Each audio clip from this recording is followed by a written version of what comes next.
That's solid. Hey guys, welcome back to Standard Time. If you haven't subscribed,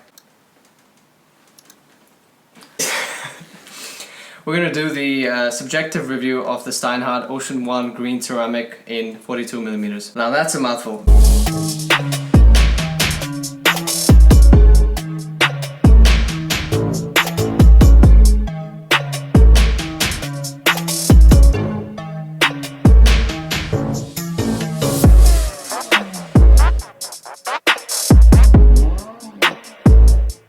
You probably know this as maybe the Starbucks, the Steinbucks, the Sturmit, or the Kermit, or the Cermit actually, the ceramic bezel.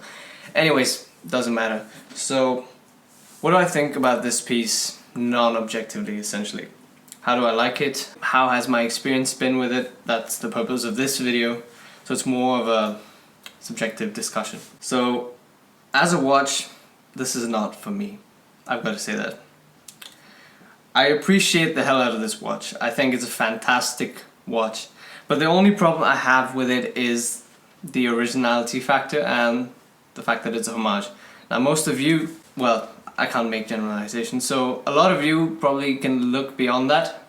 And I thought I could too, but you'd actually really love this watch if you don't care about that homage aspect or the whole homage discussion. Unfortunately, I kind of do care about that a little bit. And every time I wear this, I'm kind of, for some weird reason, I'm concerned about other people assuming it's a Rolex or whatever. I just don't like thinking about this, and it kind of detracts from my experience wearing the watch.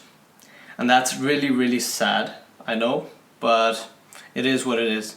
So let's just talk about the watch. A really nice feel, really solid in the hand, really aesthetically pleasing. So as you can see, I have so much appreciation for this watch, particularly at its price point. It's far better than almost anything you can get at about 500 bucks. So if you're after quality and you like the Submariner aesthetic and you feel that perhaps you're not going to get a Submariner anytime soon and you really want to enjoy that aesthetic still, this is fantastic for you. I wish I could look past the Submariner thing, the homage thing, but yeah, let's move on. So, as a piece, this wears fantastic. This is a large watch, so this is the 42mm. I recommend the 39 for most people, like I mentioned in the objective review. If you haven't seen that, you should really watch that. The objective review is on our channel. It's got to do with specifications, and we go over all the different physical aspects of the watch. So this is very much a conversation, so let's continue. I really like the way it sits on the wrist. I really like the way it feels. It's nice, it's solid. I like heavy watches, I guess. I really like the aesthetic. I really love the color. That green. That ceramic bezel is quite fantastic. It's a little bit subdued. It's not a flashy green. It's quite similar to the new Rolex release. So the Starbucks or the Cermit. It's pretty much spot on the same color. It's great. It's great to look at. It's great outside. It's really great in the sun because that's where it actually shines. So apart from the way it feels on the wrist, as a watch it's fantastic because it's really accurate. As I mentioned in the objective review, I've noticed about plus or minus 1 second a day. It's got an SW200.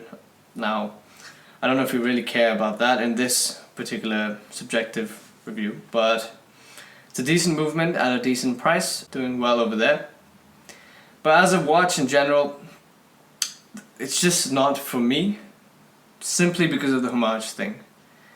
It's really unfortunate because I think that this could have been such a fantastic piece had it been original. But then again, if it had been a different design, then it's a different watch. So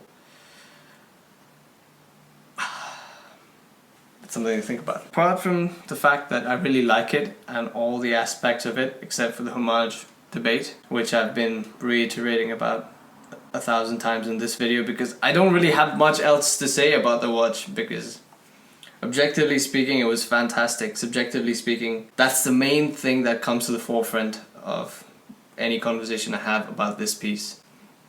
it's the Homage debate that comes to mind, and it's hard to look outside of that. So this was, I guess, a bit of a weird rant or weird video on this watch, but I really think it's something special, but unfortunately it just doesn't do it for me. Maybe you're okay with that, then as a piece on the wrist, I think it's one of the best I've ever experienced. So let me know in the comments below, does this Homage debate surrounding Steinhart as a brand and their watches bother you?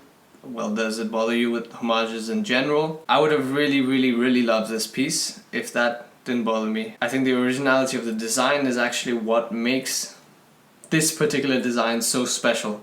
It's because the Rolex is so special or beholden to everyone that this particular piece came to existence in the first place and works so well in the second place. It's a tough one.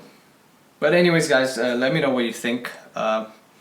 You probably have a lot to say about some of these points and you probably don't agree with me.